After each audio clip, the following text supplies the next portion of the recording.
You're listening to an Airwave Media Podcast. Christopher Media. Let's make some noise. Belladonna. Belladonna. Belladonna. Belladonna. Belladonna. Belladonna.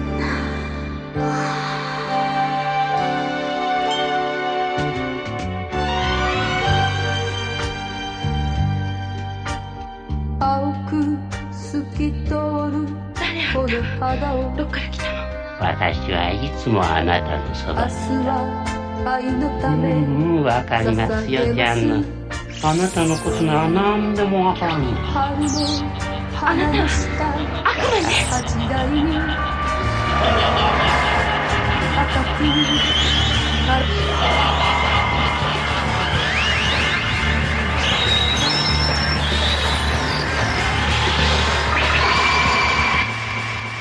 あなたですよ。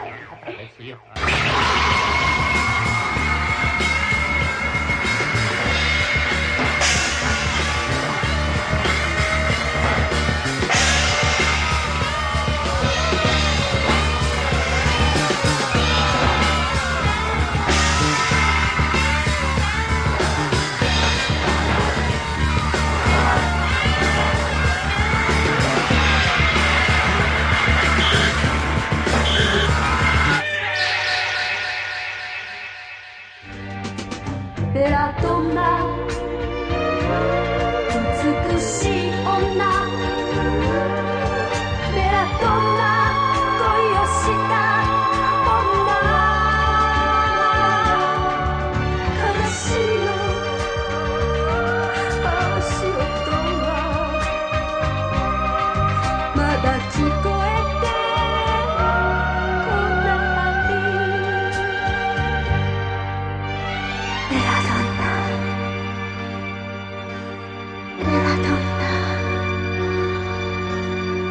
ベラドンナ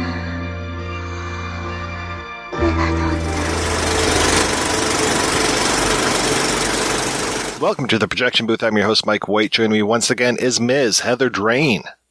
Hello, hello. Also back in the booth is Ms. Kat Ellinger. Hello.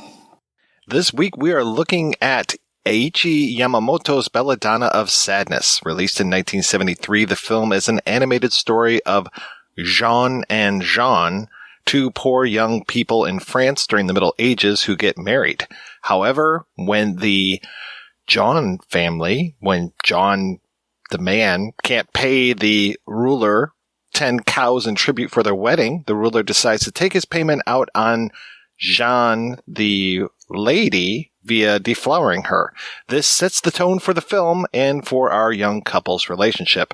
For the sake of clarity, and since I can't speak French very well, I'm going to be referring to our main characters as John, the male, and how about we say Jean for the female? I hope this doesn't offend anybody's ears, but I think it'll be easier than trying to figure out whether I'm saying Jean or Jeanne. So as much as we can, we will be spoiling the film, so if you haven't seen it, I really recommend that you do, and I'm not sure how sensical this discussion is going to be without experiencing Belladonna of Sadness. So Kat, when was the first time you saw the film, and what did you think? So the first time I saw it was when I used to do my old blog, The Gore Splattered Corner, and I got it into my head I was going to review every single film made about witchcraft, because I have these big ideas that don't ever turn into anything. I watched a lot of films and I came across that. This was before the resurgence, because it's recently had a restoration, just totally by accident. It just blew me away, if I'm honest. I say that about every film I come on here to talk about, but it did. It was just, unlike, as far as things about witchcraft go, which I have a particular interest in, very kind of feminist, very sex positive, just totally not what I expected. I thought it was just a weird animation thing, you know, and it would just be a bit saucy. Just totally, you know, and I've been a strong advocate for the film ever since. How about you, Heather? It's funny, the first time I encountered Belladonna of Sadness was actually thanks to Kat's article that she wrote for Diabolique. Because I was familiar with the film before reading her piece, but I've always been very picky with animation films in particular, and I'm not definitely the strongest versed in Japanese animation films especially. But reading her piece, I was like, okay, I have to see this. And so I went out, I actually bought it sight unseen, and was completely blown away. It's everything that a film can reward you with, because it's visually stunning, but there's a lot of subversiveness, there's a lot of emotional meat to it, and I think it's absolutely a masterpiece. Yeah, this was a first-time watch for me. I had read about this film for a while, and kind of like you, Heather, I bought it sight unseen and was just also, pulling back the covers a little bit on the podcast. A few years ago, somebody was like, you really don't cover very many animated films. And I was like, yeah, you're right. I don't. And I especially kind of like you again, Heather, I don't know that much about Japanese animation. So we covered Akira a couple years ago, I guess it was. And I proceeded to look into other Japanese animated stuff, not a whole lot, but I just kept hearing about Belladonna, and I was like, I really want to see this. So finally, pretty much just said, I need to make an episode so that I can actually sit down and watch this, give myself an excuse in order to learn more about this. And yeah, I wasn't disappointed whatsoever. It's such a rewarding film, and I definitely think, because I think a lot of Americans in particular and Westerners have this view of Japanese animation either being, everything's either going to be Sailor Moon or schoolgirls getting sexually assaulted by tentacle monsters, and both of those are elements in that genre, but Belladonna is unlike any animated film from any country. It really is, it's completely its own film. I was really surprised that this is set in medieval France, so it's completely different. Even though there are very many Japanese things to it, I mean, all the language, of course, is in Japanese, but the setting dictates some of the content as far as that goes. But then you have these Japanese elements like that everything goes from left to right instead of right to left. And even our first shot is just this kind of line drawing, or just a line really. And we follow that from left to right, much like, the language goes for them. And so it gives, at least to me as a Westerner, it gives it this kind of odd flavor where we're moving the opposite way that I would think that we would move. So even from the beginning, it's kind of keeping me off balance a little bit. I don't know a whole lot about Japanese animation, and I wouldn't say I was a massive animation fan, in that I enjoy animated films, but it's something that I've never really kind of pursued. The little that I do know, there is that sort of pocket around the early 70s where you had a lot of people experimenting with animation for more adult films. So Fantastic Planet is kind of comparable. But the most interesting thing to me, like you said, Mike, is even though it's clearly Japanese, it's got this very strange European sort of overtone. And I'm used to anime, in the 90s and that, I was watching Pokemon and I'm not with my kids, but really into sort of later anime and stuff. And it wasn't like anything that I was used to from that. Yeah, it's kind of avant-garde and got a very sort of European art house tone to it, if that makes sense. Just with these other little touches, like you said, the direction of the movement and things like that throw you off a bit. But really interesting from that perspective. When I first watched it, there was nothing to read about. It was just something I can come across online completely accidentally. And so I just really wasn't expecting that, like the medieval setting and the fact that it's, and I didn't know this at the time until I started writing that piece that you mentioned, Heather, the Michelet influence. That was something I found later on. So yeah, it really is one of a kind. I'm not sure you can even talk about it in that whole Japanese animation sphere, because it just doesn't seem to fit with anything else. If anybody like listening to this who hasn't seen even a trailer for this film, there's a lot of like watercolors and like sort of ink, a lot of black ink drawings. It's like there's nothing really, some panels are not even animated in a technical sense. Like it's kind of a still panel with like the camera moving. But it's so, gosh, there's like so much beautiful imagery. Even like when you're seeing really horrific things in this film, and you will, it's so beautifully done. It's like you could take any frame from this movie and make it a painting. Make it, just put it on your wall. And that appealed to me because I think part of the reason why I've never gotten hugely into animation films is that with animation, if I don't like how something is drawn, if it doesn't appeal to me visually or aesthetically, then I don't want to really watch it. But that was definitely not the case.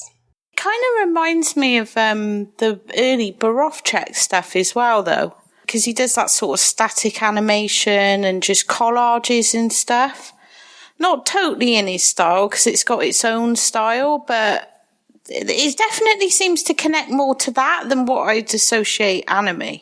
Yeah, I like that. I think Yamamoto in an interview was saying that he was basing some of this on puppet theater. There's the long tradition of Japanese puppet theater. So you have the whole idea of these puppets where their mouths don't move. So there is not a whole lot, if any, scenes in Belladonna where we have what they call in the business lip flap. We don't have any of that. It is still framed so much of the time, and then we hear the actors speaking. It's almost like a radio play, I suppose, but with images, with still images, and then the camera moving across things, or the frames moving past the camera.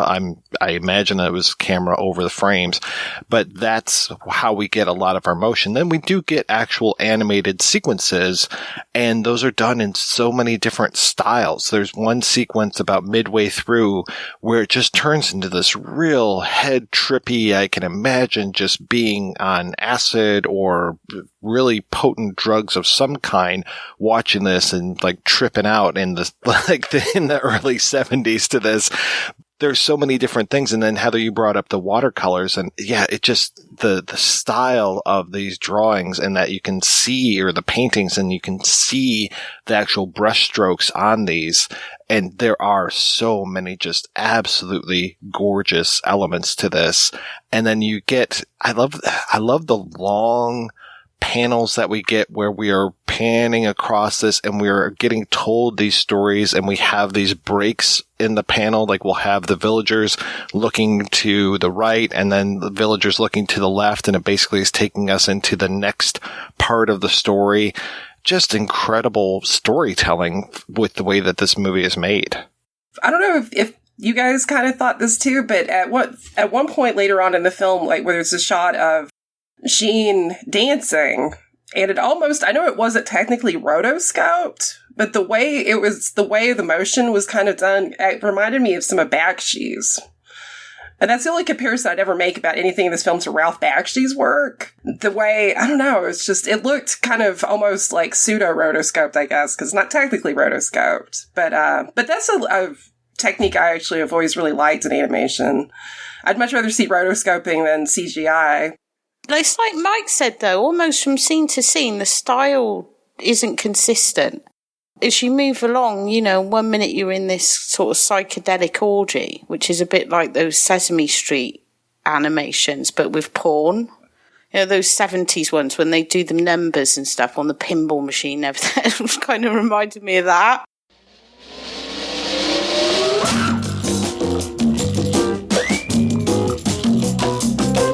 1, 2, 3, 4, 5, 6, 7, 8, 9, 10, 11, 12.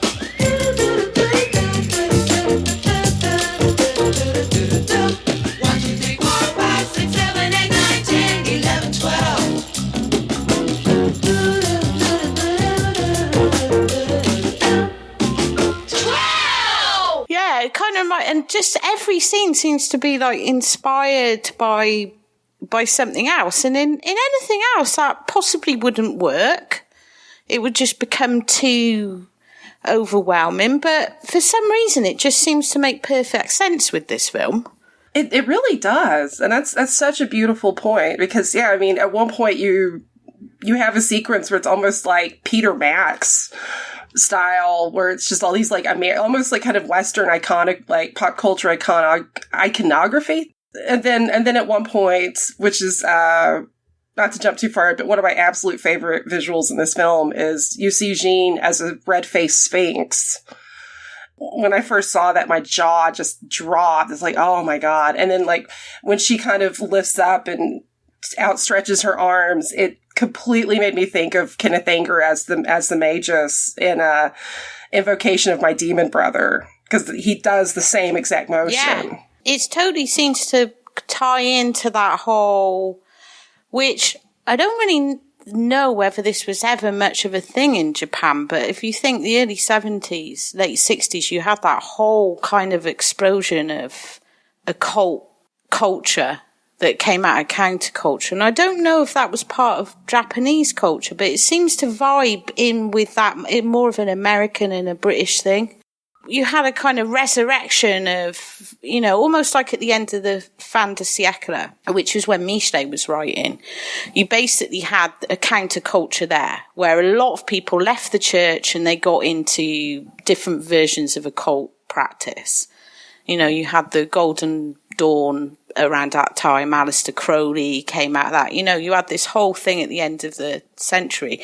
Michelet wasn't part of that, but he observed that. He knew those people that were hanging around in Paris at the time, very decadent sort of culture. They were taking a lot of drugs. And there's a parallel to that at the end of the 60s that came out in America with Anton LaVey. I think it was 66, they founded the Church of Satan, and we had our own British weird version of it over here, which wasn't as, I guess, decadent. You know, I'd like to know really whether, I should have actually researched this on some level, whether that resonated over in Asia as well, because it seems to really gel with that kind of thing that was going on, where all of the sudden the devil became like a figure for the rebellion, like an anarchist. And it's kind of pro-demonism and pro-occultism and against the old traditions. It seems a strange thing to come out of Japan. So I'd like to know how much of that sort of culture crossed over. Japan's always had that weird relationship with Christianity. Like, even looking, you know, of course I base everything that I know on movies, and looking at things like the Sleepy Eyes of Death films, the Ichikawa Raizo series, and that the villains in that are missionaries that come over and are basically torturing people so that they accept God into their lives. So there's always that weird, we have imposed Western religion onto an Eastern culture, and there's that very uneasy relationship that they have. And I think, like, they will take things that they might, and this, listen to me use the word they, like I'm completely being this cultural overlord. But from what I understand, the Japanese will take what they want. If they're not like really adopting fully the whole Christian dogma, there might be things that they want to take and be like, yeah, we'll, you know, do that. I mean, Japan is an interesting culture for me in that, like, Shintoism, Buddhism, you know, there are other branches of religion that are there, but it seems kind of like, oh yeah, we'll do what we want. We'll kind of like pick and choose what we want to do from these different religions. I'm sure there are some very devout Christians, yada yada, but you know, those people are everywhere, if you know what I mean. Yeah, that Christian context really interests me, because talking of Shinto and Buddhism, if you look at Japanese genre film, like classic Japanese genre film, it takes place in a landscape where it's sort of to do with Buddhist and Shinto traditions. It's a bit more ambiguous than our sort of haunted house films. So the relationship with death in Japan is a lot different to ours, and therefore their ghosts are completely different. And they don't seem to have this, I'm saying they now as well. The Japanese don't seem to have this same sort of black and white thing that we have in the West. I guess that's, you know, when I'm talking about the occult, why it seems like more of a Western thing, because it's all about God and the devil, isn't it? But when you look at Japan, they have Shinto tradition, they have various different gods and things. If you look at the cinema, So it's strange to see that, the use of Christianity, because obviously it has a very specific context to us in the West. What that would have meant culturally in Japan, though. Well, and we are setting this in the Middle Ages where religion is just absolutely cuckoo in Europe at the moment. So not that religion has gone much past superstition since then, but we are dealing with a lot of superstition. And this thing that we even talked about recently on the Daughters of Darkness episode, Kat, where it's the whole idea of when a woman finds her own power, she's accused of witchcraft and she's accused of these horrible things. And that is the exact same thing that's happening to Jean in this movie. And the whole story is her basically finding herself taking control of her life, having all of these awful things happen to her along the way. And then she, surprised, I think she's accused of witchcraft several times through this film. And spoilers, she's burned at the stake at the end of the movie.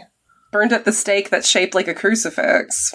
That was something that really, really appealed to me about this movie, is because it's, you know, if you read like a simple plot description online about it, it's basically just, okay, this, you know, we see Jean, who's this virgin bride, get basically gang raped by, you know, not only by the overlord, the king baron type in the film, but it also looks like she's gang raped by others. Like, it's just very brutal and it's very ugly. And her life, her husband, Jean, or John, you know, she comes home and he's just like, oh, let's just act like, you know, let's just forget this happened. Let's start now, which, I mean, is convenient for anybody to tell that to a rape victim. Saying that is not going to certainly erase anybody's physical or emotional trauma. But then at one point, it looks like he's about to strangle her. So this poor girl, all of a sudden, this little devil pops up. And he's adorable, but he kind of looks like a dick. He's like, you're like, he's cute. Wait, I know what you are, sir. But you know, and like typical Westerner, you think, oh, that's evil. The devil's bad, right? Most of, you know, anybody that was raised around Christianity or within it, yeah, it's very kind of like, yeah, Satan's bad, God's good. But as the film progresses, like, Satan's nicer to her than anybody. And certainly any of the human males in this film. And at one point I was like, yeah, go with the devil. I think that's the thing about it, though. And the one thing I've always loved about Japanese genre film, although I guess you could call this genre, couldn't you? It kind of falls into that. Is it's when you compare it to the Western stuff from the same period, it's slightly more sophisticated, a bit more ambiguous when it, you know, morally, and there's not really any black and white. Whereas the Western stuff tends to be, you know, good versus evil. You get some transgression in there. But with Japanese genre film, it's often far more complicated than that. And this one, with all the witchcraft films that I watched, and there were hundreds, was one that really stood out in my mind. There's a guy, I don't know if you guys have heard of him, Per Faxnaud. Not familiar to me. Right. He wrote this book a couple of years ago, which is brilliant, and I recommend it to everyone, called Satanic Feminism. What he did was he basically tracked sort of women in the church going back to, you know, way back when, and then up until the 1800s when you had this rise of occult societies, looking at how women had traditionally been excluded by the church and disempowered, and they weren't allowed to own anything, and blah, blah, blah, you know, what we were talking about last time. And when occult societies came along, you had people like Madame Blavatsky, who formed her own society, the Theosophical Society, in the late 1800s. For the first time, you had a spirituality where women had power. You know, they could be priestesses, they could run their own foundations. And so he termed this satanic feminism. Became like going to the dark side, I suppose. Going to the devil became an empowering thing for women. And I know when that film, The Vivitch, came out in 2015, people were hailing it as a feminist masterpiece. Oh, it's got this, you know, satanic feminist message. And I'd seen Belladonna of Sadness at that point and was just fucking fuming, because I was like, you know, You get better in a dress in the Vivitch. You know, in Belladonna's Sadness, you get your own orgy, you get loads of money, you get sex, you get like a demon friend. And so it seemed a bit underwhelming to me, the Vivitch. But it's one of the first film that I really saw that has that satanic feminist message. And I didn't know about satanic feminism. That it was only reading Per Faxneld's brilliant book that kind of gives it a framework that I started to realise, yes, this is why I like this. This is why I responded to it. He doesn't talk about that film specifically. It's more of a historical thing. But it fits into that perfectly. The fact that, you know, under the church, Jeanne is like oppressed. Even her husband won't stand up for her. And when she goes over to the devil, she acquires this power. And that power is terrifying to the people in the church. I also found it interesting that the devil says, I have always been in you. I am there. Like, he is waiting, and not to say he as in a gender, you know, even though he is gendered in this film, the power has always been in her and just waiting to come out. And she, you know, and it takes a while for her to finally own up to it and hold on to it. And it's very scary, as it has to be if you are being oppressed and you find that you have this power in yourself. And then the way that she finally kind of comes to it, and that she comes to it sexually, is a really fantastic thing, that she is basically liberating herself sexually with, you know, the help of her little phallic friend. And I have to say, I mean, Tetsuya Nakadai, he has come up on this podcast several times, especially when Chris Stashu had me on a whole series of samurai films. He's the really wolfish character in Yojimbo. He's the main baddie in Sanjuro, and he's the lead character in Harakiri. This guy is fantastic, and I cannot say enough good things about him. So having him as this voice, and I love the way that he plays it, so sweet and coy at the beginning when he's this little phallus that's there with her, and then when he gains his own power and he gets taller and taller and bigger throughout this entire movie. And towards the end, when he's just this, you know, muscle man with this great phallic head to him, and he's got the big voice, and he's just, you know, really commanding everything that's going on. It's just like, wow, this guy can really bring it. He's brilliant. The devil character is just wonderful. And just to go back to what you were saying about the sexuality, I think that's what makes it so powerful, just from a feminist perspective, because in order to be free, she has to shed herself of all that guilt and oppression. And, you know, it's fine for her to be raped, but she can't own her sexuality, and her power comes from that. It comes from inside her self. It reminds me of this pagan poem, and I can't remember who wrote it, but it's all to do with, like, you know, the idea is, you don't worship the god, you become the god.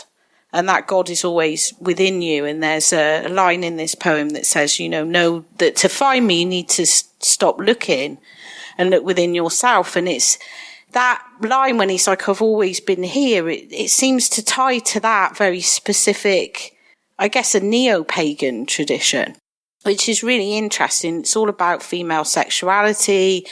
That frightens them more than anything else, because that's how they control her. And I'm trying to think, just in witchcraft films, I mean, you do have some that have feminist connotations, and that started to change, you know, with things like Witches of Eastwick, and later on, you know, the witch became a more positive feminist icon, things like The Craft. But I really can't think of anything that's comparable to that amount of power in terms of the witch film. There's always something there, you know, that kind of derails it, but not here. Kat, you had the best quote about the Vivitch. Oh, the Vivitch. Yeah, where your main complaint was they're not living deliciously enough. No, they're not. And there's definitely a lot of delicious living in Belladonna so of Sadness. That's the name of my article that Heather quoted to me. It's called The Art of Living Deliciously, is it? Something I really loved about this film, speaking to the whole thing with the devil, is, and this might be a weird comparison, but this makes sense to me to the point where I may end up doing an article comparing these two films at some point, is like Ken Russell's The Devils. You know, we have the devil in Belladonna, but we see actions and we see, like, who is really evil in this universe? It's not the devil. The devil is a force that has given her power. When she becomes, you know, basically kind of his wife, and she, you know, and at first you're like, okay, she's going to go on a completely blood-soaked revenge path. Like, that's what you would think would happen. No, and instead she uses her powers to heal people, to heal the villagers, to empower them. That's when she becomes even more of a threat, because anybody that's your overlord, whether it's government or organized religion, they don't want their people having free will. They don't want them having independent power, because then that robs them of their power. If the common person doesn't need them. And in the devils, to me, that was very much similar. The real devils weren't the nuns or Oliver Reed's character. The real devils were the government and the church. So the original text, the Michelet text, which the sorcerer, basically it's like a collection of tales about medieval witchcraft and different witchcraft, and it's dense, it's hard to read. Like, Michelet was writing in the 1800s, it's translated from French. You've basically got all these different stories in there, and one of them is the Devils of Loudun, or Loudon, as I always used to call them recently, which is what Ken Russell's was based on. But interestingly, the story of Jeanne in Michelet's The Sorcerer is just this different, it's a different part of the book. It's a completely different story. It's not even connected to Loudun. So it's interesting you make that connection, because it's that same sort of avant-garde thing, and yeah, and again, a very Western thing. Oh man, see, and I started reading The Sorcerer earlier this week, but I didn't get very far into it. No, me neither. It is really heavy going. It's worthwhile reading, but it's the sort of book, it takes you a long time to chew through it, because there's so many different stories going on, and it kind of, I don't know if the version, I've got like a translated Kindle version. I don't know how good that translation is. Sometimes it can just be the translation. But I had to read it a few times because I found myself getting lost as it moves from story to story without any sort of, like, I'd be reading this and then it's on to something else. And, you know, it's a bit like that. So, yes, it's an interesting, but Michelet is a really interesting figure, because he's often called like feminist now, but he wasn't particularly that So he believed that women should be educated, which was a major big thing in the 1800s. He was a historian. He wrote all these books on the history of France.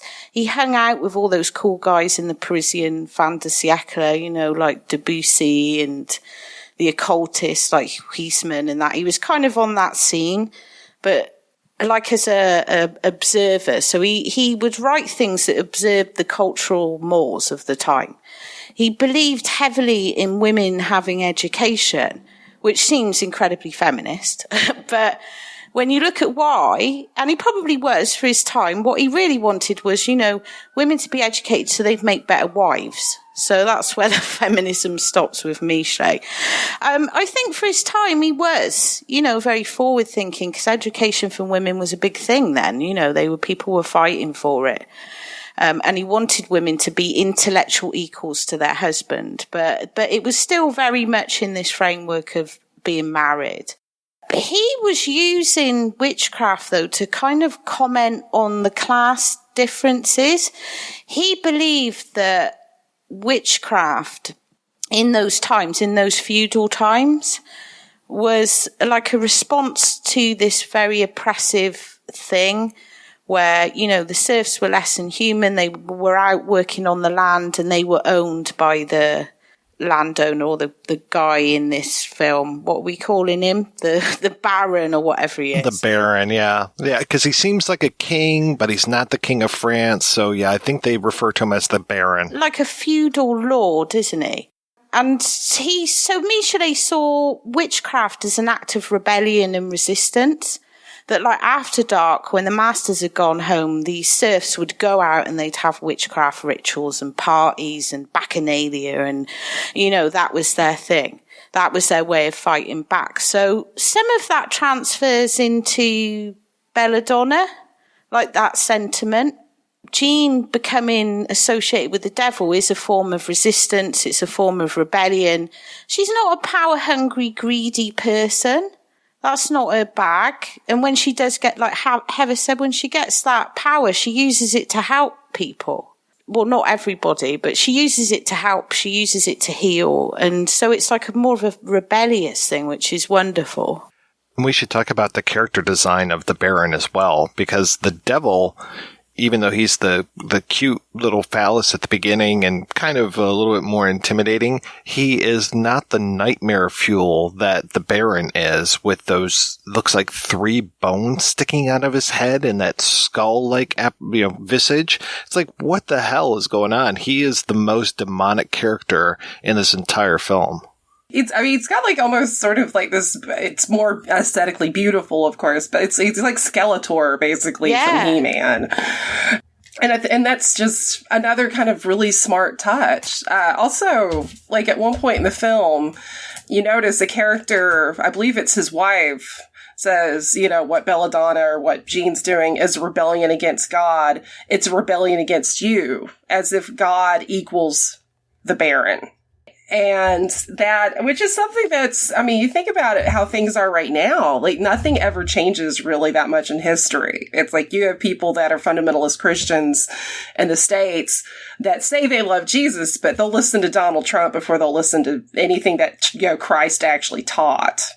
And, you go throughout history and see that's the case. And that's always the most dangerous thing. You should never make another man a god.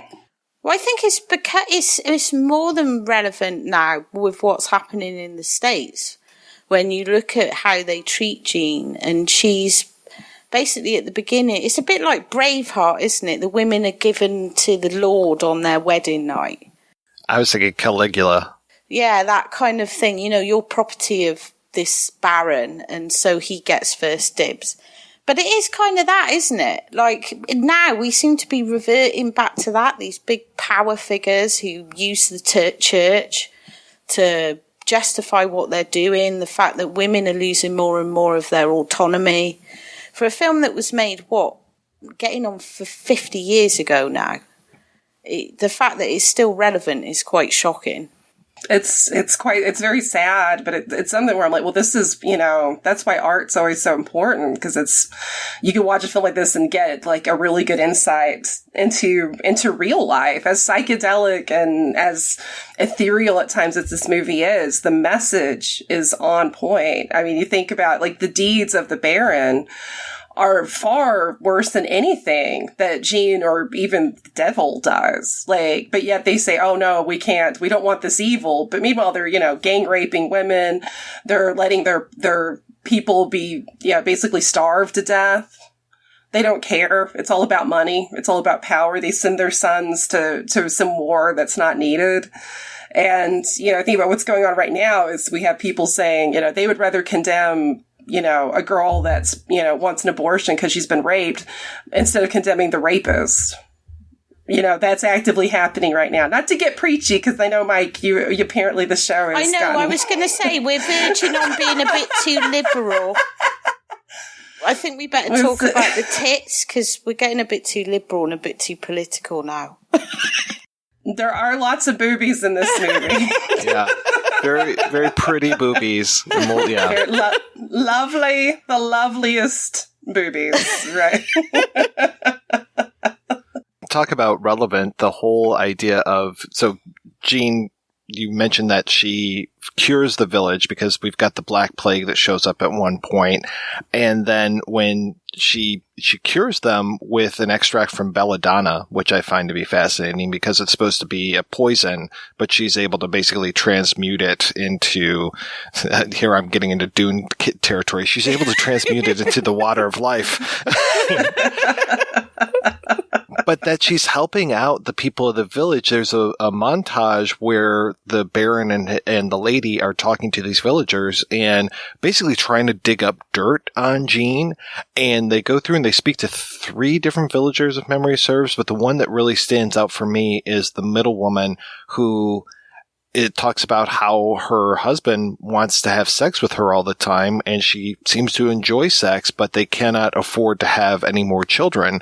So basically, Jean has helped her out somehow with a contraception, and the woman is like, I know it's a sin to enjoy sex, but if that's the case, then send me to the devil. And I just love that Jean is there providing basically free women's health care to the villagers.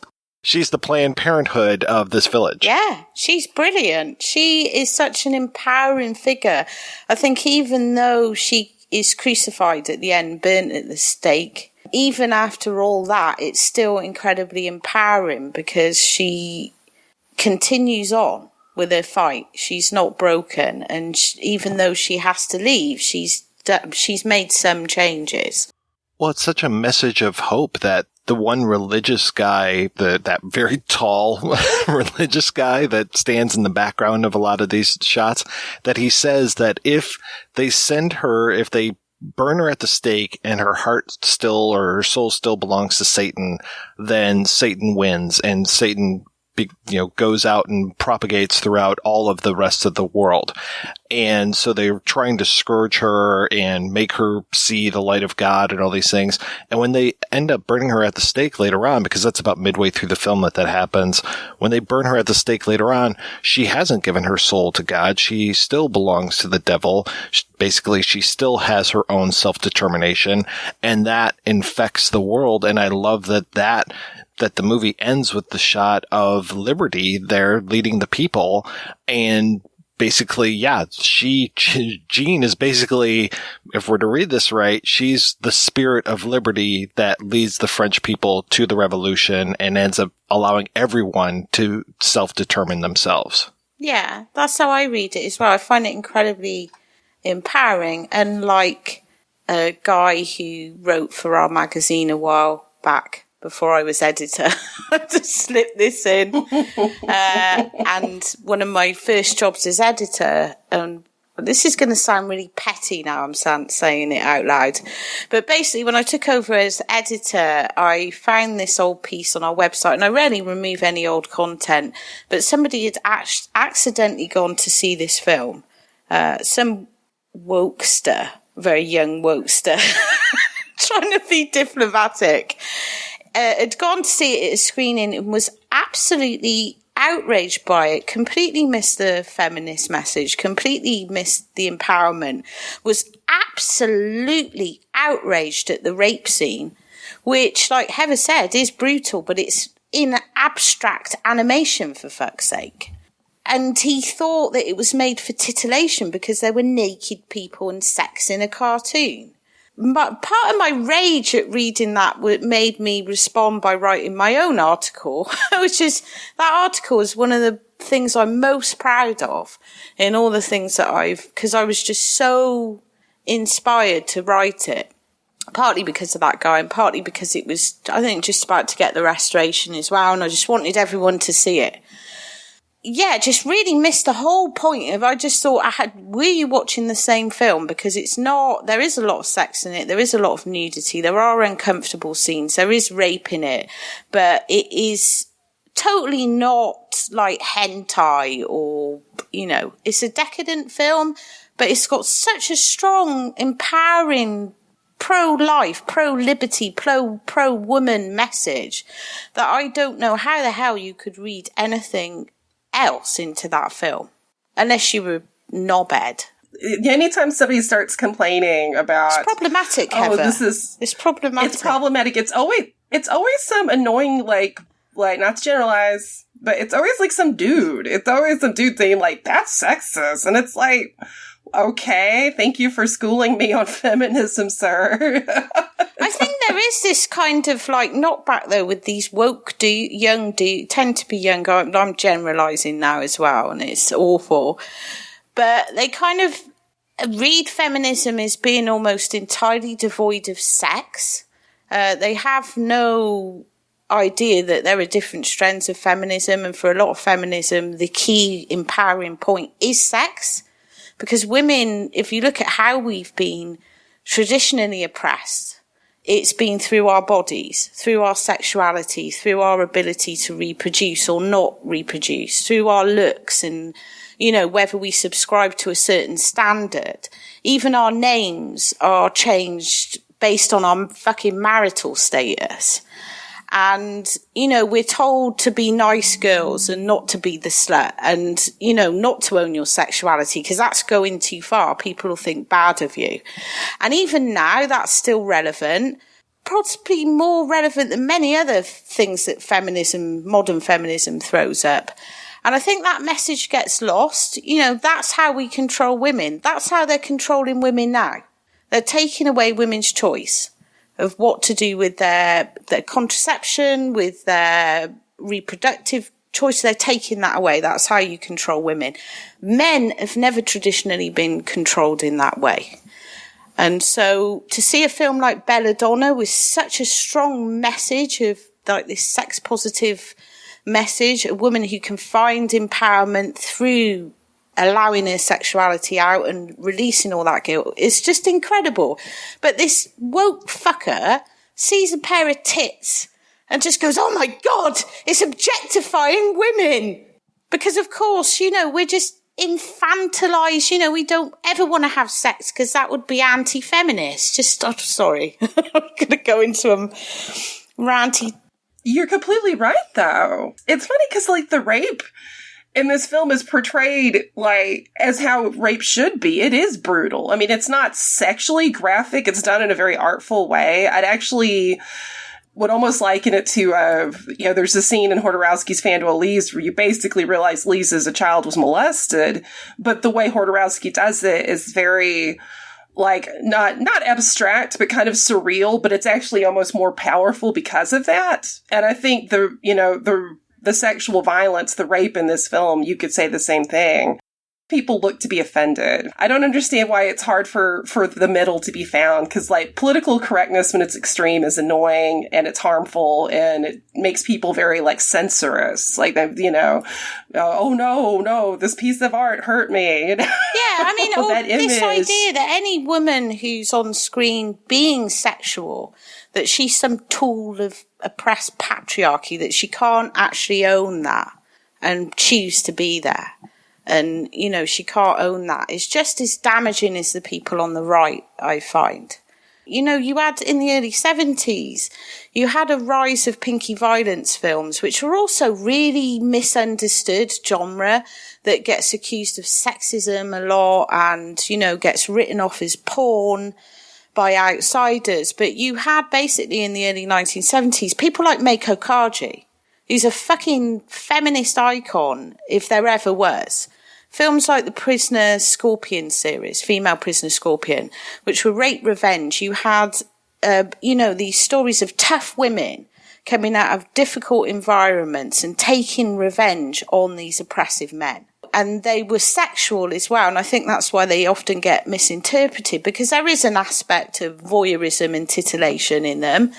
But it's the message that's behind these films. The rape in Female Prisoner Scorpion is grotesque. There's no one is going to be watching that identifying with the rapist. It's uncomfortable.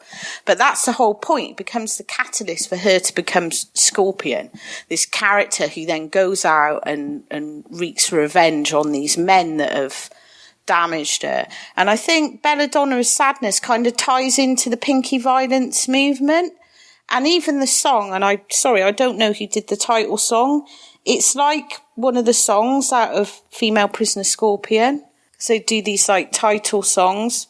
I'm glad you brought that up, actually for many reasons, but especially bringing up the music, because the soundtrack to this film is so good. I mean, you have like that, you have the title song that you're mentioning, Kat, which is very beautiful and very sort of heavy sounding. And then at one point, it's like, it turns into psychedelic rock. You have like this amazing like psych rock, just chaos, and which I love. I'm like, yes.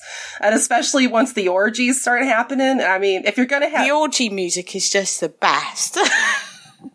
It really is. This is, I mean, this, you hear that music, you're like, oh yeah, something's gonna go down. Like, what did you, actually speaking of that sequence, Mike, what did you think about the orgy sequence? I mean, what's not to love, right? That scene was too much for Andrea. She couldn't handle the dog on woman sex that was happening in there. That's understandable. Yeah, she was just like, yeah, I'm not a big fan of the bestiality. And because there were several iterations, I think, of the orgy scene, because there's like the strips of people that are all kind of intertwined with each other. And we get that twice, I think. And that the second time around is where we get like one brief shot, dog on woman sex. But then we have that black and white sequence. Again, we're talking about totally different animation styles, and we've got that black and white sequence where it's not necessarily people having sex with animals, but it is very animalistic sex. Like the one man, he has a giraffe that grows out from between his legs. There's a guy who has a horse that grows out between his legs. There is, I think, a woman with a turtle shell. There's one woman who gets cut open and all of these eggs come out of her, like she's a reptile or something. Just so many different ways. And it's this kind of, again, at one point in the movie, they say Jean was alone, but she knew that she had nature with her, and nature keeps her company. So again, it's that whole like Mother Earth, and we're going back to, the actual real world rather than all of these trappings of it. So when it becomes this orgy, the way that we mix animal and human, I thought was just absolutely terrific. Don't forget my favorite part where at one point, there's a man on all fours and fish fly out of his butt. Yes. I like the guy, the woodpecker that starts pecking his bum hole as well. Yes. Yeah. Trying to be polite. It's the best. Not that I'm into bestiality. Oh my God, no. But I don't know. It just seems so profane that it becomes extraordinarily amazing. It just, people tippy-toe around the transgression and they get a bit transgressive, but this just goes all on out. You got this pulsating line of people morphing into creatures. Just, I remember the first time I watched that, I was just like, what the hell is this? This is fucking amazing. But you kind of try and describe it to people and they're like, oh, okay. Like, hey, it's amazing. This guy turns into a giraffe. Just look at you like you're mad. You have to experience it, I think, to really appreciate it. Heather, you mentioned that more pop art sequence. That montage is the one that gets me because it feels so out of place. But then when you think about it in terms of Jean's message is going to live so far beyond her that it makes sense that it's a lot of very future images of like the cheerleaders and the go-go dancers and just wild, wild stuff. And it's so fast. I can't get over how fast that montage is of all of those layers of animation going on. Talk about just absolutely mind-blowing. Oh, like everything else in this film, it's stunning. And yeah, it does kind of definitely come out like, you're like, whoa, okay, now it's like, and it's the only thing that looks probably art style. I mean, I don't want to say dated, but it's definitely like the art style kind of switches to a very modern late 60s, early 70s kind of look. And I think I mentioned Peter Max earlier, kind of that style. But then, yeah, like, I love the fact, Mike, that you pointed out that message behind it. Like, this is, and that's, to me, that is something that's so beautiful about this film, is it does give you hope. Even after seeing just, a lot of despair and a lot of abuse, it's so inspiring. It's like, no, the seeds have been planted, and, we all just need to leave deliciously, though. Yeah, maybe leave Rover alone in real life.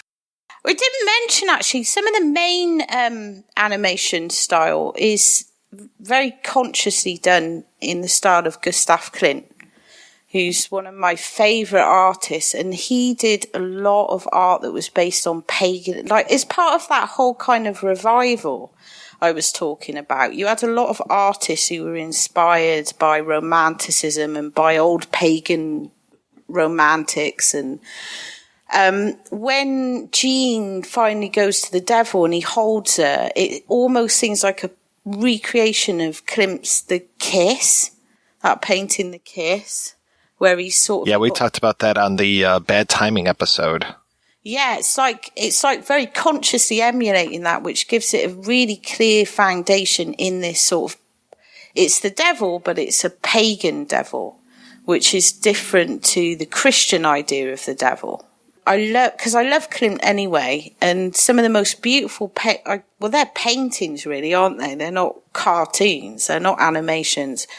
They seem heavily inspired by Klimt, and I think that's just such a wonderful touch, because you've got very futuristic pop art in there, and then you've got something very traditional at the same time, and the mixing and matching of those almost seamlessly is just incredible. And I know Kuni Fukai in one of the extras was talking about how there's actual gold leaf on some of those paintings, which gives it a whole different feel to it when you look at it. Which is what Klimt used to do that, didn't it? It's beautiful. It's just some of the, just when I did my article and I was looking for screen grabs to illustrate it, I ended up with like 200 and I could only have like 5 because everyone I was like, that one. And I just, yeah.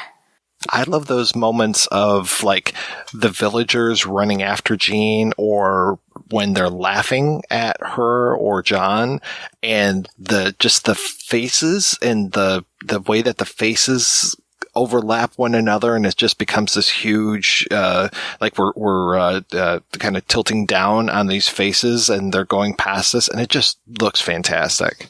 I love how the villagers, they look kind of almost sort of ghoulish and not quite human. But then, like, as they start to go to Jean, once she gets more power, it's all of a sudden they look more human again. They look, even before the plague, they're drawn so differently from her and John. And even from like the king's wife, who, by the way, I love how she's illustrated. She looks like she should be in the Holy Mountain. I know, I was going to say she looks like some sort of high priestess thing. Like some evil kind of, she's brilliant. But all the Baron people are great because they just all look so sinister.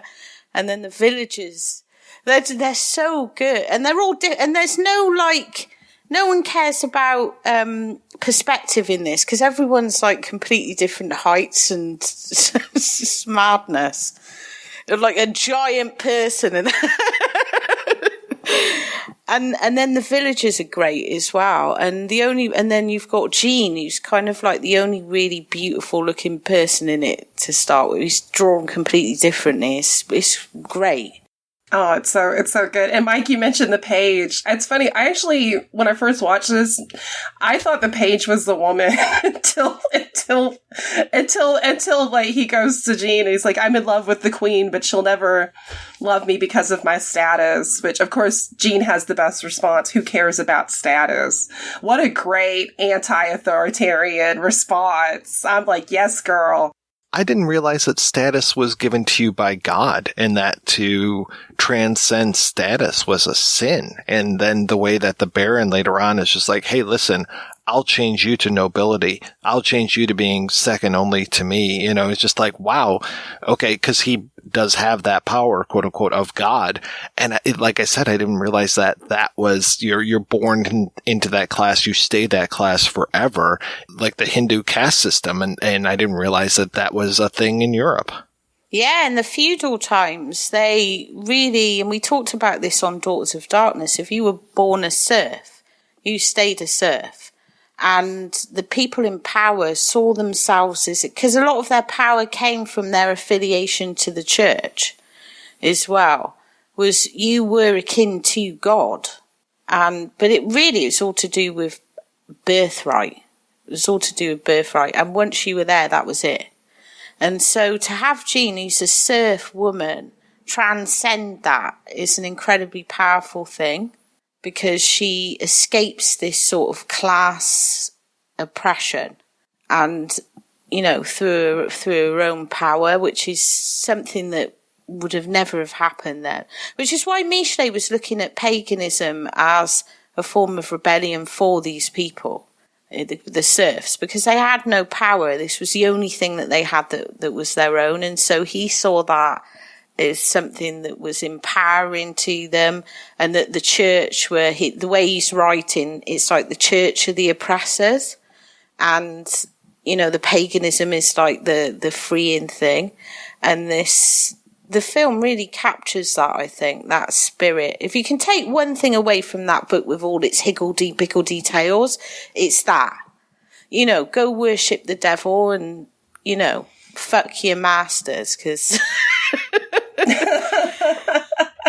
that was kind of what he was talking about. And women, and he saw women, he had this like wonderful view of women, that he saw them as innately, he was probably quite naive, but he saw women as innately innocent and capable of healing. And you see some of that in the film that comes from Michelet. He saw women as sort of, in a way, morally purer than men because of their capability to heal. And, you know, they weren't so corrupt. And so some of that comes up in the Jean character. I guess the sexuality thing, though, is more to do with the film. I'm talking about Michelet. It's more to do with Belladonna of Sadness, the whole orgies and everything. They don't come up in Michelet. That strikes me of like the memory of reading like about voodoo, because I know in the past, you know, when people were bringing slaves over, particularly like New Orleans and the South, they outlawed them gathering, basically, because they didn't want them practicing the religion, because especially after the slave revolt in, I believe, Haiti, there was this fear of like, oh, if we let them, you know, practice their religion, they're going to get power and they're going to rebel against us. And so it's fascinating, like anything that's apparently outside of the Judeo-Christian, which is funny because voodoo has elements of Catholicism, but part of that was also to help kind of mask the original African religious beliefs that were being intertwined with it. Well, if you look at it, though, and the power that women have in those communities, and it was the same with paganism. Christianity came over and it wiped out paganism and sort of absorbed some of the best things, like the parties, but then, you know, anyone who was now not converting to Christianity was an enemy of the state. And if you look at sort of, you know, the old ways, the people that had power were the wise women. They were the healers, they were the doctors, you know, they were there when people were born, they were the people that, you know, so they had some cultural capital. And if you look at our society today, an older woman is basically one of the lowest figures you can get on the chain of things. And that was all to do with Christianity. They took away women's power in that. And then, of course, Malleus Maleficarum comes along, you know, the witch-finding book. And if you look at all the things that make a woman a witch in that, it's women that speak out, you know, women that want power, women that own things, women that have sex. It's all to do with taking this power away. And anything like that, any form of independence, and you're a witch, so you need to burn. And that was Christianity that did that, and it took that power away. Same with voodoo. Look at the wise women in voodoo. They have a lot of cultural capital, and so, you know, it's threatening, I guess, to a sort of Christian-based thing for women to have power in that. And especially because you think about it in our culture, like if you're not outside of people that are pagan, like the term crone is used kind of derisively towards older women, like, oh, this old crone. But in certain pagan communities, the crone is like, that's something to be celebrated. Like, oh, this is a woman that can teach us. She's wise. She's powerful. We're going to take a break and we'll be right back after these brief messages. Kirsten Costello is a model.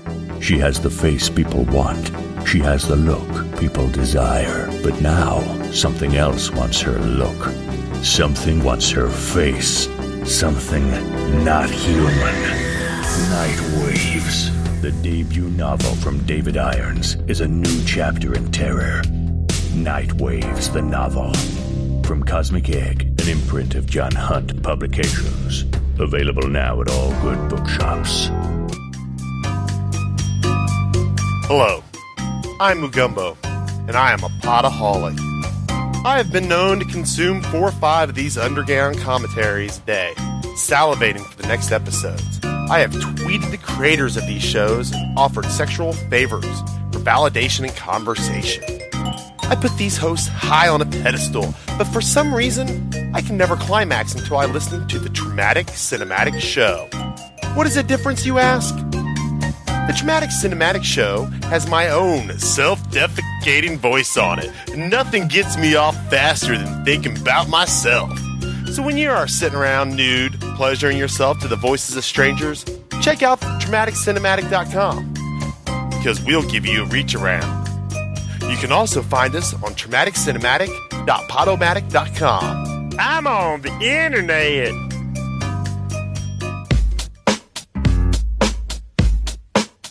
It's not easy having a good time, and it's not cheap either. Every week, the projection booth brings you a new show, possibly even 2, focusing on all genres of cinema. If you've sat through the 7-hour Conan episode, the 6-hour Star Wars episode, or even the hour-long Superbman episode, you know that Mike and his co-host put forth a lot of work into researching the movies, tracking down the interview subjects, and putting together one of the best podcasts on the internet.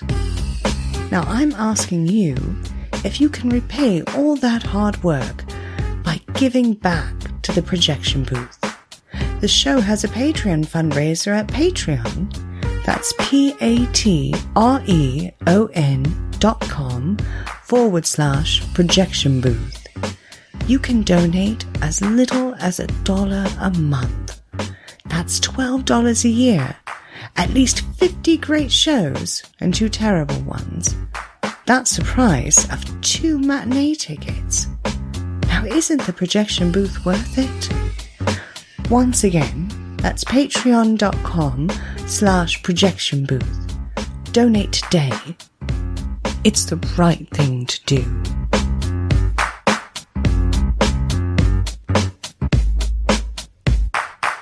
Hi, this is Andrew from We Hate Movies, and you're listening to the Projection Booth. If you feel like laughing after listening to some serious film discussion, head on over to our show, whmpodcast.com. Every Tuesday, a new episode drops, us ragging on bad movies, whereas the good folks here at the Projection Booth are talking about good, hearty, cinema-related stuff. Go here for the cinema, come to us for the laughs afterwards. We Hate Movies every Tuesday.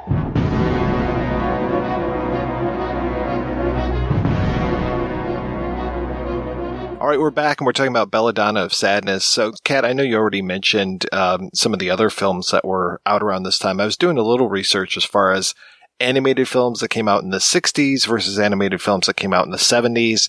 And I think we all know here, and also the audience, that the 70s were a pretty dark time for a lot of animation studios, especially the big one, Disney. And it kind of opened a door for a lot of underground animation to come in. So there are some really interesting animated films that are happening in the late 60s, early 70s. And I know that Yamamoto is saying that they were kind of trying to outdo Yellow Submarine when it came to this movie, and also that they were influenced by Fantastic Planet. So yeah, those were 2 just incredible animated films. I think I'm going to cover Yellow Submarine one of these days on the show. Yeah, that makes a lot of sense, though. It is very fantastic. Different message, but it's very Fantastic Planet in its spirit. Maybe not its style, but its spirit. And Heather, you brought up Bakshi earlier. I think this was right around the time that Fritz the Cat was coming out as well. It was, yeah. No, and thank God for Bakshi, because I was trying to think when I was working on notes for this about other sort of adult themed like animated films from the States. And Bakshi was like the only one I could think of that actually did good stuff, because the other ones, like, did you guys ever see that horrible movie Once Upon a Lady? No. It's it's a riff on like fairy tales, and they actually got like Frank Welker does some of the voices, and Frank Welker, of course, he does everything, yeah. And granted, you do get to see Frank Welker yell "Suck it, you harlot bitch," which is kind of amazing. But it is not right. And it has these like live action sequences where they have Mother Goose on trial, and Mother Goose is played by, I cannot remember the actor's name. He's the one that played Otis, the town drunk on Andy Griffith and Drag. Oh, wow. I'm actually making this movie sound good now, and trust yeah, me, we're going to go watch it now. Don't do it. And then we'll be like, that was horrible, right. Heather. Oh, the sex scenes are completely nightmarish. It is not delicious. I'm so glad you brought up fairy tales, because I totally meant to talk about that earlier. We've talked a lot about fairy tales on the projection booth before, and just how they're used and how people bounce against them. And there's such a fairy tale aspect to Belladonna of Sadness, especially, I mean, it begins literally with Once Upon a Time, but the whole idea of the spinning wheel, and that's where the devil comes from, is when she pricks her finger on the needle on the spinning wheel. And it's just like, okay, yeah, I mean, of course, Sleeping Beauty comes to mind, but I'm sure that that's happened in other fairy tales as well, that's the way that we enter into this, is through blood. And I just really appreciated that they had these fairy tale elements to Belladonna of Sadness as well. I love it. Did we talk about it on Daughters of Darkness, how they were kind of changing the fairy tale in the 70s as well, especially in Czech film, things like Jacques Demy, Donkey Skin and things like that. They were changing the fairy tale to make it more feminist and, you know, using it as a tool of subversion. I really love that period in the fairy tale, like that 70s period where they're kind of suddenly realising the fairy tale's got all these different possibilities and can mean different things. Yeah, it definitely has that aspect. Yeah, the Czech version of The Little Mermaid, we've talked about that on the show before. And then, Heather, we talked about the Sleeping Beauty myth when it comes to Some Call It Loving as well. Oh, yes. I was thinking of that one, and also Lamora, A Child's Tale of the Supernatural. Yes, another Lamora's so exquisite. You know, I need to see more of the Czech stuff. You guys are mentioning these films. I'm like, God, I need to see them. It kind of taps into more of a kind of Czech or Eastern European tradition, though, because when it comes to animation, in Czechoslovakia especially, with people like Karel Zeman, they have much more of a long-standing tradition of animation being used for adults and animation being used as a sort of experimental avant-garde art device. That's where Borovček started, and that's why I see Borovček in this film. You know, because he was, they seem to have more of that than we have. I mean, Britain has virtually nothing. And America has always been very traditional with the animation until we get to the 70s. I remember Fritz the Cat when I was a kid. We used to go to the video shop and I'd look at the covers. Fritz the Cat just completely, because it had a very rude stills on the back cover. I remember seeing that as a little kid and just thinking, what have I seen? That was the first movie I was ever turned away from seeing.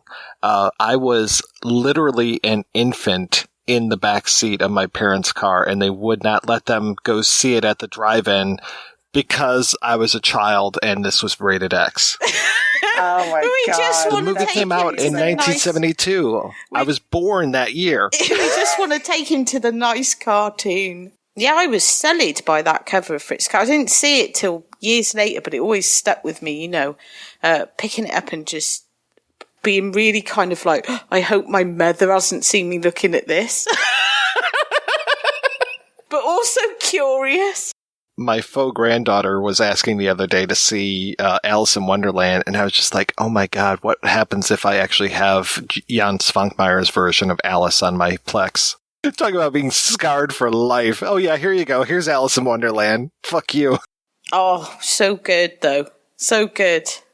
But it is totally, Belladonna's totally in that sort. There's this wonderful Czech cartoon about Bathory. And I don't know if it's just called Countess Bathory. And it came out in the early 80s. Where basically it's a very simplistic animation style, but it's the story of Bathory and it's got like a pagan theme to it. And she gives away her heart to this man in a spell and she becomes evil. but she's like this pagan figure in it, and it's incredible. It's nowhere near as lush and as decadent as Belladonna visual. It's like a very, very simple, almost childlike animation style, but really dark. That's another one that kind of fits into that, although it's not as well known, fits into this sort of little group.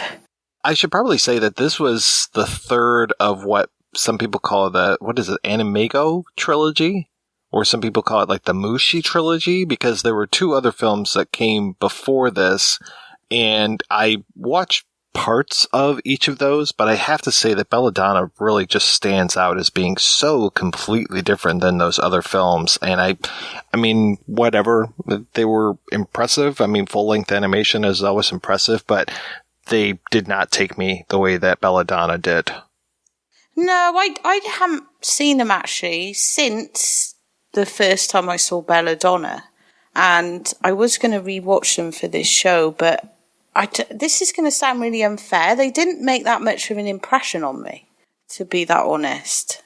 And, you know, there may have been, I should go back and revisit them, but they just, I don't know, they don't stand out in my mind, and I remember enjoying them, but then when I got to Belladonna, it was just like, whoa. Like the difference in the start, because they're more traditional. They're kind of sexy, but they're more traditional. It took me a long time to find a non-Italian version of, 1001 Arabian Nights?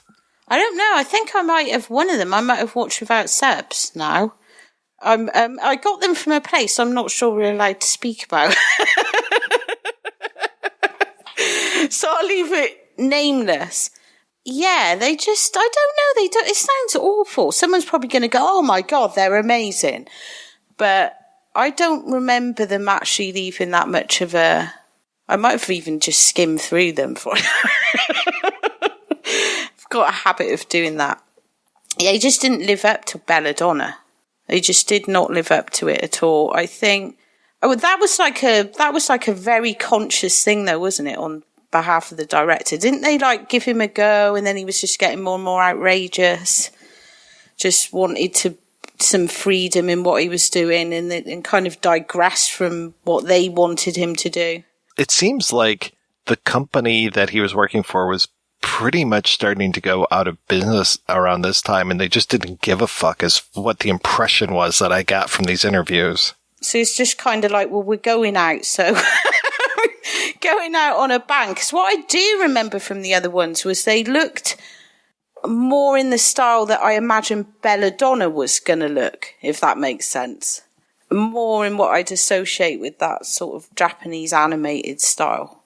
Right, because Eiichi Yamamoto, I mean, if memory serves, he was behind Kimba the White Lion and Astro Boy, two of like the biggest anime hits that crossed over to the United States and probably over to Britain as well. Please correct me if I'm wrong, but it's like those are what I think of when I think of anime, and Belladonna of Sadness is not that whatsoever. No. We do not get the big eyes. We don't get, I mean, we do get different hair colors and stuff, but, and there's one part where I think a bird gets decapitated, and we have a noise that sounds like it's right out of every anime movie that I've ever seen, or anime cartoon, that swing, and I'm just like, okay, that comes out of place, but otherwise, it's not what you expect when you say anime.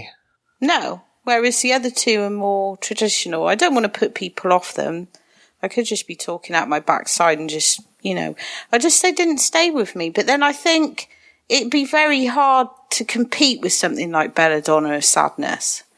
Like even things outside of that canon, outside of Japanese animation, when you start comparing it to other films about witchcraft, it kind of, you know, just stands out against everything if you start comparing them. All right, we're going to take another break and play a preview for next week's show. One creature caught in a place he cannot stir from in the dark, alone, outnumbered hundreds to one, nothing to live for but his memories, nothing to live with but his gadgets, his cars, his guns, gimmicks. And yet the whole family can't bring him down out of that monkey paradise, brother. My God. In a world gone mad. Our fellow countrymen are dying. In the city of Los Angeles. Hospitals have begun to crack under the strain. In the aftermath of biological Armageddon. Now the question is survival. A ruthless band of outlaws rules the night. But one man rules the day. The Omega Man. He's a man clinging to the life he once led. You are the refuse of the past. You're full of crap. A man hell-bent on eliminating the creatures that stalk him. We were chosen for just this work. You're barbarians. A man who thinks he's the last person on Earth. There's never a cop around when you need one. Until the day he meets her. Up against the wall, you mother. Now he's discovered something the whole world needs. There was a vaccine, just an experimental batch. You could save the world. And he'll stop at nothing to rescue humanity. Throw away those Halloween costumes and get these people organized, damn it. Academy Award winner Charlton Heston. You fellas really with the Internal Revenue Service. Anthony Zerbe. Take him to the little room. And Rosalind Cash. You got any more questions back here? In a film from the director of Mosquito Squadron. They're not scary like that. The Omega Man. He's not the last man on Earth, but he's mankind's last hope. Another day, another dollar. That's right, we're kicking off a full month of sci-fi films with a look at the Omega Man. Until then, I want to thank this week's co-hosts, Heather and Kat. Heather, what is the latest with you, ma'am? The first part of my article mini-series on the classic art rock band The Tubes is up and live over at diaboliquemagazine.com. So I'm very excited about that. Also, speaking of series and excitement, the second part of my ongoing look at the career of the late, great Charles Rocket, entitled The Rocket Files, is up at my website, mondoheather.com. And this particular episode looks at the Albert Pyun film Down Twisted. Now, Heather, I just want to clarify for people that are listening, you are not the same person as Sam Deegan. Oh, I know. Sam and I are not the same person. Sam is fabulous, and she's also a redhead, but that's, we are two individuals. Now, I noticed that in the Daughters of Darkness episode, all the comments. Say anything. Lee Gambit was like, I fucked them, and I'm like, Lee, I'm not Sam. And I think he just responded with the little laughing emoji. Oh my God. So a lot of people are like, I know. It's like, guys, it's. I guess maybe because it was Daughters of Darkness, which is also the name of your guys' podcast, as far as Sam and Kat, but then you two, Heather and Kat, you are the Hell's Bells, and neither do twain shall meet, yeah. Which is appropriate for Belladonna, to have the Hell's Bells. Exactly. Talk about the joys of Satan.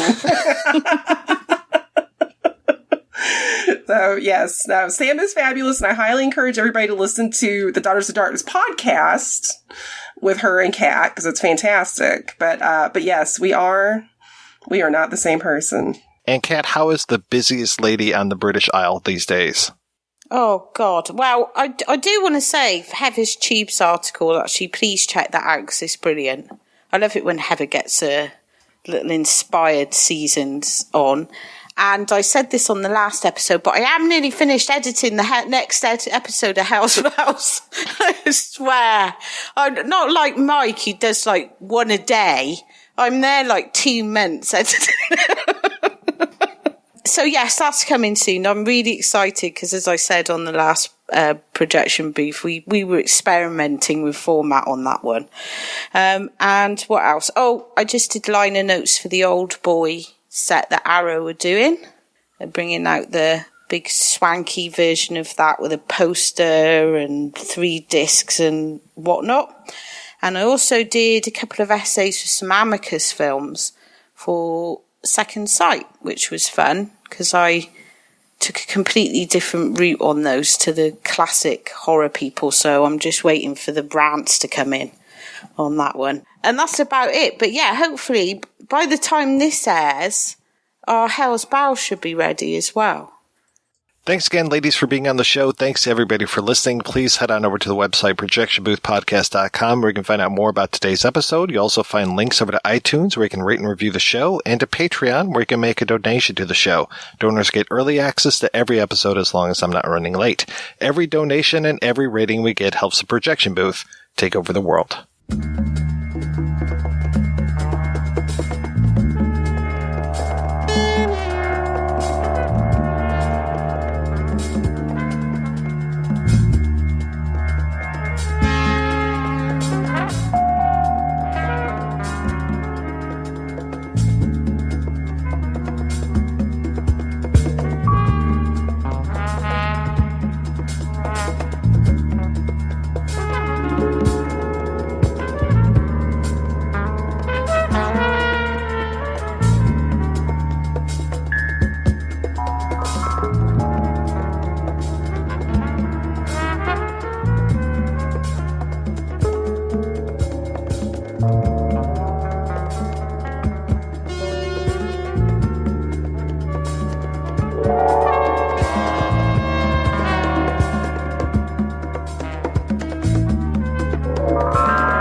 If you enjoy this show and want more people to know about it, head on over to iTunes, leave a comment, and rate it 5 stars. Make sure you like and share us on Facebook, and don't forget to follow us on Twitter. Just search for Christopher Media. Thank you in advance for supporting Christopher Media by clicking on the PayPal button and by clicking through to all the sponsors who support ChristopherMedia.net. Most importantly, we would like to take the time to extend an extra special thanks to you. Christopher Media could not exist without your support. Thank you for visiting ChristopherMedia.net, and thank you for listening.